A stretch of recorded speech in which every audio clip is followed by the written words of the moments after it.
और डीएनए में अब भारत रत्न डॉक्टर भीमराव अंबेडकर की बात करते हैं। आज देश ने डॉक्टर अंबेडकर की 125वीं जयंती मनाई और इस मौके पर देश भर के राजनीतिक दलों में डॉक्टर अंबेडकर पर वैचारिक कब्जा जमाने की होड़ सी लगी हुई थी।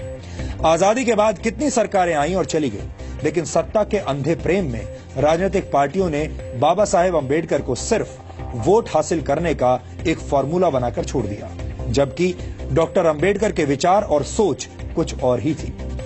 आज का दिन सिर्फ डॉक्टर अंबेडकर का जन्मदिन ही नहीं है। आज हमारे पास इतिहास के पन्नों को फिर से पलटने का एक मौका है, ताकि हम ये जान सकें कि कैसे भीमराव अंबेडकर ने घोर अपमान और तिरस्कार के बावजूद सबको सुख देने वाले आजाद भारत का सपना देखा था।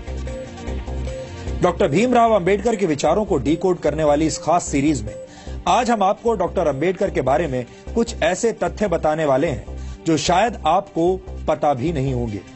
इन तथ्यों को जानने के बाद आप समझ जाएंगे कि कैसे इस देश की जनता के मन में डॉक्टर अंबेडकर के बारे में भ्रम फैलाने की साजिश रची गई। डॉक्टर भीमराव अंबेडकर का भारत के विकास में जितना योगदान रहा है, उतना शायद ही किसी और राजनेता का रहा हो। एक अर्थशास्त्री, समाजशास्त्री, शिक्षाविद और कानून के जानकार के तौर पर अंबेडकर ने आधुनिक भारत की नींव रखी थी और देश उनके इस योगदान को लेकर आज भी जागरूक नहीं है। आपको बता दें कि डॉक्टर अंबेडकर संविधान की प्रारूप समिति के अध्यक्ष थे। उन पर आधुनिक भारत का संविधान बनाने की जिम्मेदारी थी और उन्होंने ऐसे संविधान की रचना की जिसकी नजरों में सभी नागरिक एक समान हो, जो धर्मनिरपेक्ष हो और जिस पर देश के सभी नागरिक विश्वास करें। एक तरह से भीमराव अंबेडकर ने आजाद भारत के डीएनए की रचना की थी। इसके अलावा डॉक्टर अंबेडकर की प्रेरणा से ही भारत के फाइनेंस कमीशन यानी वित्त आयोग की स्थापना हुई थी। डॉक्टर अंबेडकर के आइडियाज से ही भारत के केंद्रीय बैंक की स्थापना हुई, जिसे आज हम रिजर्व बैंक ऑफ इंडिया के नाम से जानते हैं। दामोदर घाटी परियोजना, हीराकुंड परियोजना और सोन नदी परियोजना को स्थापित करने में डॉक्टर अंबेडकर ने बड़ी भूमिका निभाई थी। भारत में एम्प्लॉयमेंट एक्सचेंजेस की स्थापना भी डॉक्टर अंबेडकर के विचारों की वजह से ही हुई थी। भारत में पानी और बिजली के ग्रिड सिस्टम की स्थापना में भी डॉक्टर अंबेडकर का अहम योगदान माना जाता है। भारत को एक स्वतंत्र चुनाव आयोग भी डॉक्टर भीमराव अंबेडकर की ही देन है। ये वो योगदान है जिन्हें आजादी के बाद की तमाम सरकारों ने हमेशा ही अनदेखा किया है। यानी योजनाएं और विचार अंबेडकर के थे, लेकिन उनका श्रेय दूसरे नेताओं ने लूटा। यहाँ हम आपको भारत के पहले प्रधानमंत्री पंडित जवाहरलाल नेहरू और डॉक्टर भीमराव अंबेडकर के बीच चले राजनीतिक शीत युद्ध यानी पॉलिटिकल कोल्ड वॉर के कुछ उदाहरण भी बताना चाहते हैं। डॉक्टर अंबेडकर जवाहरलाल नेहरू की सरकार में प्लानिंग का मंत्रालय चाहते थे, लेकिन नेहरू ने अंबेडकर को सिर्फ कानून मंत्रालय दिया, प्लानिंग मंत्रालय नहीं दिया।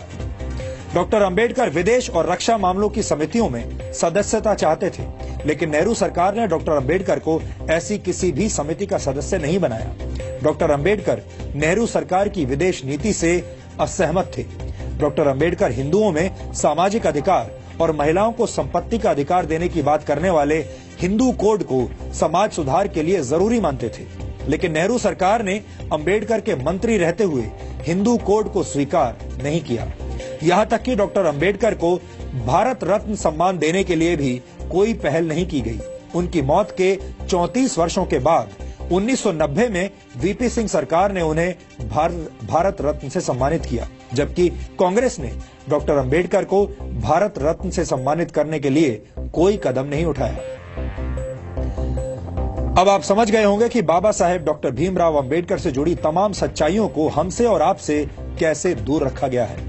इन सच्चाइयों को जानना और समझना आधुनिक भारत के निर्माण के लिए बहुत जरूरी है। डॉक्टर अंबेडकर को जातियों की सीमा में बांधना और उन्हें सिर्फ दलितों के मसीहा के तौर पर पेश किया जाना उनके साथ बहुत बड़ा अन्याय होगा। इसीलिए आज हम डॉक्टर अंबेडकर के मूल विचारों को आपके लिए डिकोड कर रहे हैं।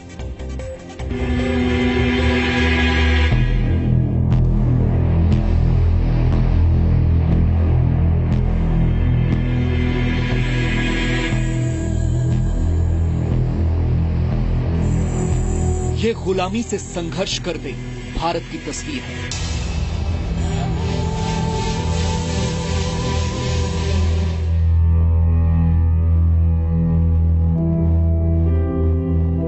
सैकड़ों वर्षों के संघर्ष के बाद हम आज आजाद तो हैं, लेकिन देश के कई नागरिक ऐसे हैं जो आज भी अपने हक की लड़ाई लड़ रहे हैं।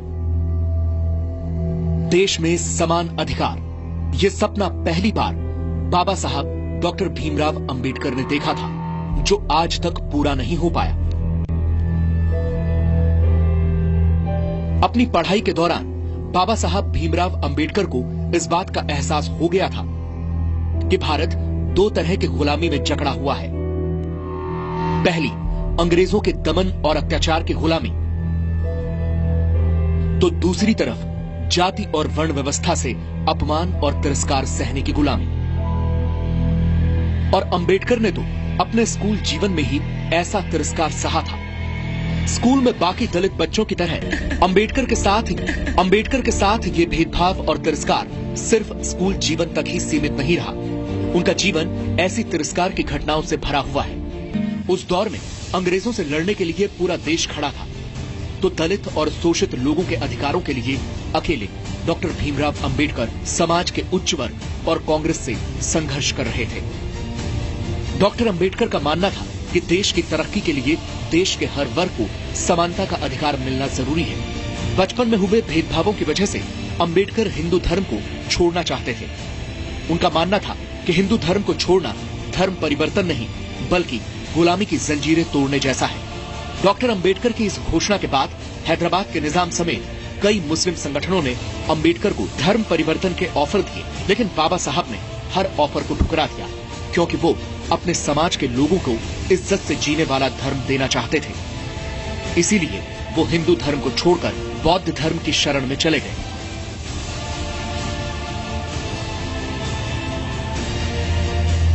पंद्रह अगस्त 1947 को आजादी का जश्न डॉक्टर बाबा साहब अंबेडकर के लिए एक बड़ी जिम्मेदारी लेकर आया। देश की नई सरकार को देश का संविधान बनाने के लिए एक काबिल व्यक्ति की तलाश थी, जिसे कानून की जानकारी के अलावा देश और दुनिया की समझ और समाज की जरूरतों के बारे में पूरी जानकारी हो। और ये तलाश डॉक्टर अंबेडकर पर खत्म हुई। डॉक्टर भीमराव अंबेडकर को देश का पहला कानून मंत्री बनाया गया, जिन्होंने अपनी बिगड़ती सेहत के बावजूद महज 2 साल के अंदर देश को एक मजबूत संविधान दिया। अंबेडकर ने 1951 में हिंदू कोड बिल तैयार कर संसद में पेश किया, जिसमें महिलाओं को समान अधिकार की बात कही गई। हिंदू कोड बिल के तहत पिता की संपत्ति में बेटी को समान अधिकार, विवाहित पुरुष को एक से अधिक पत्नी रखने पर प्रतिबंध और महिलाओं को भी तलाक का अधिकार शामिल था। लेकिन रूढ़िवादी हिंदू ताकतों और सरकार के अंदर ही बिल का विरोध करने वालों के सामने हिंदू कोड बिल लागू नहीं हो सका और सरकार में अपना प्रभाव घटने से निराश होकर डॉक्टर अंबेडकर ने 1951 में मंत्री पद से इस्तीफा दे दिया। अपने इस्तीफे में डॉक्टर अंबेडकर ने लिखा, आज हिंदू कोड बिल की हत्या कर दी गई, ऐसे में मेरा मंत्री बने रहने का अर्थ समझ में नहीं आता। बिल में शादी और तलाक संबंधी विधेयक पर 2 दिन की चर्चा चली, फिर प्रधानमंत्री जवाहरलाल नेहरू ने पूरे हिंदू कोड बिल को वापस लेने की घोषणा कर दी। मैं हैरान रह गया। मैं ये मानने को तैयार नहीं हूं कि तलाक और विवाह संबंधी बिल को समय की कमी के चलते पास नहीं करवाया जा सकता है। मुझे प्रधानमंत्री की नीयत पर शक नहीं है, लेकिन हिंदू कोड बिल पास कराने के लिए जिस संकल्प और ईमानदारी की जरूरत थी, वो उनमें नहीं दिखी। अपने इस्तीफे के बाद डॉक्टर भीमराव अंबेडकर ने खुद को राजनीतिक जिम्मेदारी से भले ही अलग कर लिया था, लेकिन सामाजिक जिम्मेदारी अपने अंतिम समय तक निभाते रहे। डॉक्टर भीमराव अंबेडकर को आज तक सिर्फ दलितों के मसीहा और संविधान निर्माता के तौर पर पेश किया गया है, लेकिन उनकी भूमिका एक राष्ट्र नेता की रही, जो चाहते थे कि देश का हर वर्ग आजादी की खुली हवा में सम्मान की सांसें ले सके। ब्यूरो रिपोर्ट, जी मीडिया। आज डॉक्टर भीमराव अंबेडकर की 125वीं जयंती पर देश की तमाम राजनीतिक पार्टियों ने भी उन्हें खूब याद किया और हर किसी में डॉक्टर अंबेडकर पर कब्जा जमाने की होड़ लगी हुई थी। सवाल यह है कि अचानक डॉक्टर अंबेडकर इस देश की राजनीतिक पार्टियों को इतने क्यों याद आने लगे? जिन अंबेडकर पर सिर्फ 26 वर्ष पहले ही देश में सार्वजनिक अवकाश घोषित किया गया हो, वो अंबेडकर आज कांग्रेस सहित सभी पार्टियों के प्रिय कैसे हो गए?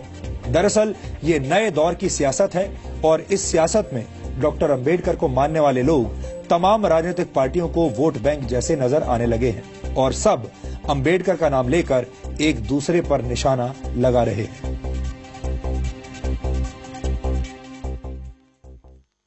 बाबा साहब अंबेडकर, उन पर जो बीती थी, शिक्षा में उनका साथ अपमान, जीवन के हर कदम पर अपमान, कितना जहर पिया होगा इस महापुरुष ने, कितना जहर पिया होगा जीवन भर। और जब संविधान लिखने की नौबत आई, अगर वो सामान्य मानवी होते, हम जैसे सामान्य मानवी होते, तो उनकी कलम से संविधान के अंदर कहीं तो कहीं उस जहर की एकाध बिंदु तो निकल पाता। लेकिन ऐसे महापुरुष थे जिसने जहर पचा दिया। अपमानों को झेलने के बाद भी जब संविधान बनाया तो किसी के प्रति कटुता का नामो निशान नहीं था, बदले का भाव नहीं था, वैर भाव नहीं था। इससे बड़ा क्या महानता हो सकती है।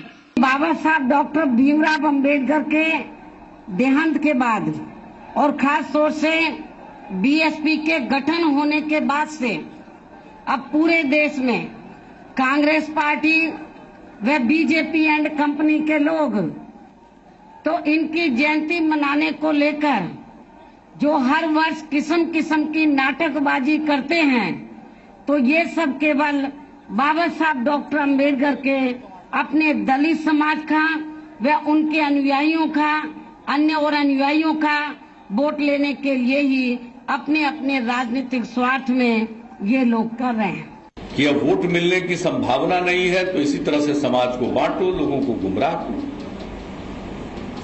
इसलिए बोलने के लिए लोग बोलते रहेंगे, अंबेडकर साहब का नाम भी लेते रहेंगे, संविधान की दुआई भी देते रहेंगे और आचरण पूरा का पूरा होगा संविधान के खिलाफ। आज तक भीमराव अंबेडकर को सिर्फ दलित अधिकारों के लिए संघर्ष करने वाले नेता और संविधान निर्माता के तौर पर ही पेश किया गया, लेकिन आज हमने आपको दिखा दिया कि कैसे डॉक्टर अंबेडकर की छवि के साथ एक सोची समझी साजिश रची गई और उनके योगदानों का श्रेय किसी और ने ले लिया। हमें लगता है कि डॉक्टर अंबेडकर को सिर्फ जातियों की सीमाओं में बांधना और उन्हें दलितों के मसीहा के तौर पर पेश करना ठीक नहीं है। हमें उम्मीद है कि डॉक्टर अंबेडकर के विचारों को डिकोड करने वाली हमारी ये सीरीज आपको पसंद आ रही होगी।